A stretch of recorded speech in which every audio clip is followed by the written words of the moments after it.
سلطان صلاح الدین ایوبی کی ایک اور ایپیسوڈ کے ساتھ آپ کی خدمت میں حاضر ہیں۔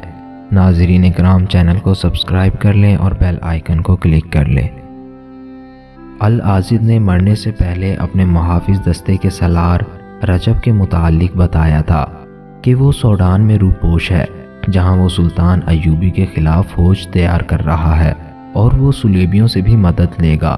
علی بن سفیان نے 6 ایسے جانباز منتخب کیے جو لڑاکا جاسوس تھے۔ ان کا کماندار رجب کو پہچانتا تھا۔ انہیں تاجروں کے بھیس میں سوڈان روانہ کر دیا گیا۔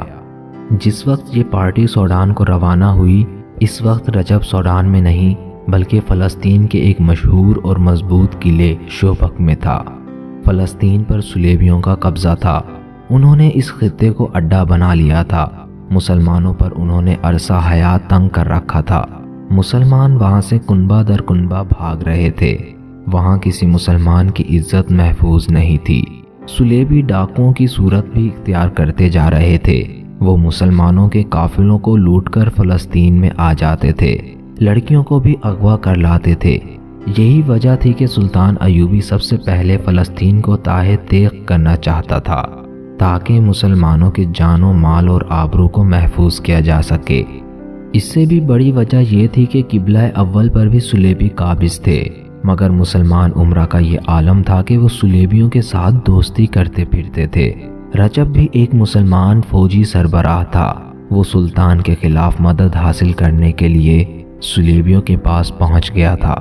اس کے اعزاز میں قلعے میں رقص کی محفل گرم کی گئی تھی۔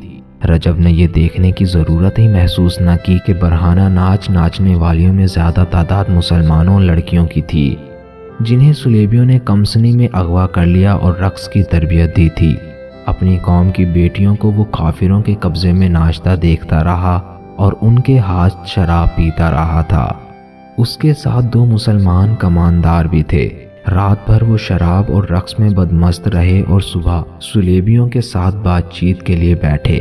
اس اجلاس میں صلیبیوں کے مشہور بادشاہ گائے لوزینان اور کونارڈ موجود تھے۔ ان کے علاوہ چند ایک صلیبی فوج کے کمانڈر بھی تھے۔ رات کو رجب انہیں بتا چکا تھا کہ سلطان ایوبی نے سوڈانیوں کے حبشی قبیلے کے معبد کو مسمار کر کے ان کے پروہت کو ہلاک کروا دیا ہے۔ اس پر سوڈانیوں نے حملہ کیا، جسے سلطان ایوبی نے پسپا کیا اور اس نے خلیفہ العاضد کی خلافت ختم کر کے عباسیہ کا اعلان کر دیا ہے، مگر مصر میں کوئی خلیفہ نہیں رہے گا۔ رجب نے انہیں بتایا کہ اس کا مطلب یہ ہے کہ سلطان ایوبی مصر کا خود مختار حکمران بننا چاہتا ہے۔ رجب نے صلیبیوں کو اس اجلاس میں بتایا کہ وہ ان سے جنگی اور مالی مدد لینے آیا ہے۔ وہ سوڈان جا کر فوج تیار کرے گا۔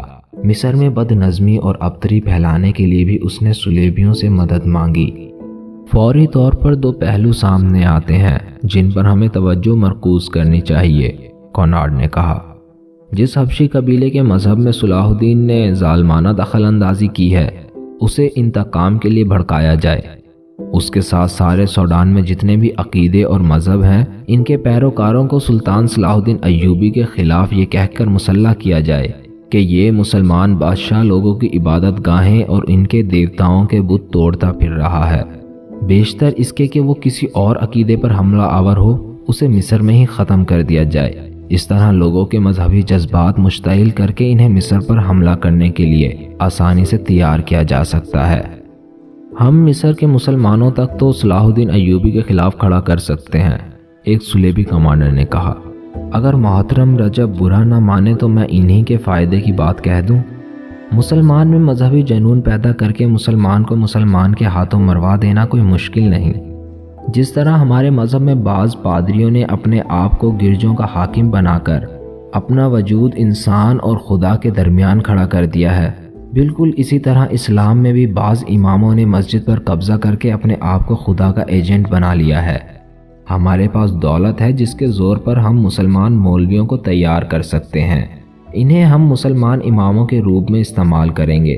سلطان صلاح الدین ایوبی کے خلاف کسی مسجد میں کوئی بات کہنے کی ضرورت نہیں۔ ان مولویوں کی زبان سے ہم مسلمانوں میں ایسی توہم پرستی پیدا کریں گے کہ ان کے دلوں میں صلاح الدین کی وہ عظمت مٹ جائے گی جو اس نے پیدا کر رکھی ہے۔ یہ مہم فوراً شروع کر دینی چاہیے، رجب نے کہا۔ سلطان ایوبی نے مصر میں مدرسے کھول دیے ہیں جہاں بچوں اور نوجوانوں کو مذہب کے صحیح رخ سے روشناس کیا جا رہا ہے۔ اس سے پہلے وہاں کوئی ایسا مدرسہ نہیں تھا۔ لوگ مسجد میں خطبہ سنتے تھے جن میں خلیفہ کی مداح سرائی زیادہ ہوتی تھی۔ صلاح الدین نے خطبوں سے خلیفہ کا ذکر ختم کر دیا ہے۔ اگر لوگوں میں علم کی روشنی اور مذہبی بیداری پیدا ہو گئی تو ہمارا کام مشکل ہو جائے گا۔ آپ جانتے ہیں کہ حکومت کے استحکام کے لیے لوگوں کو ذہنی طور پر پاسماندہ اور جسمانی طور پر محتاج رکھنا لازمی ہے۔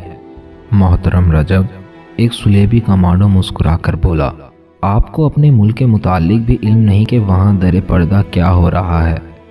ہم نے یہ مہم اسی روز شروع کر دی تھی جس روز صلاح الدین نے ہمیں بحیرہ روم میں شکست دی تھی۔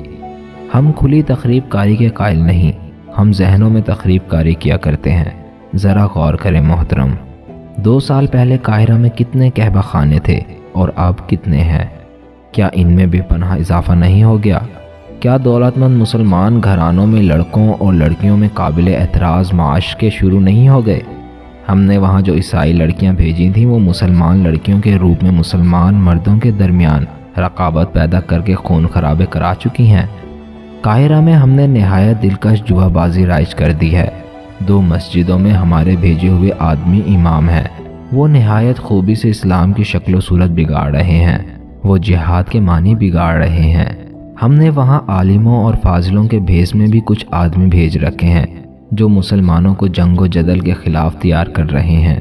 وہ دوست اور دشمن کا تصور بھی بدل رہے ہیں۔ مجھے ذاتی طور پر یہ توقع ہے کہ مسلمان چند برسوں تک اس ذہنی کیفیت میں داخل ہو جائیں گی کہ جہاں وہ اپنے آپ کو بڑے فخر سے مسلمان کہیں گے، مگر ان کے ذہنوں پر ان کے تہذیب و تمدن پر سلیب کا اثر ہوگا۔ صلاح الدین ایوبی کا جاسوسی کا نظام بہت ہوشیار ہے، رجب نے کہا۔ اگر اس کے شعبہ جاسوس اور سراغ رسانی کے سربراہ علی بن سفیان کو قتل کر دیا جائے تو صلاح الدین ایوبی اندھا اور بہرا ہو جائے گا۔ اس کا مطلب یہ ہے کہ آپ خود کچھ بھی نہیں کر سکتے، کونارڈ نے کہا۔ آپ ایک حاکم کو قتل بھی نہیں کرا سکتے۔ اگر آپ عقل کے لحاظ سے اتنے کمزور ہیں تو آپ ہمارے آدمیوں کو بھی پکڑوا کر مروائیں گے اور ہماری دولت بھی برباد کریں گے۔ یہ کام میں خود کر لوں گا، رجب نے کہا۔ میں نے فدائیوں سے بات کر لی ہے، وہ تو صلاح الدین ایوبی کے قتل کے لیے بھی تیار ہیں۔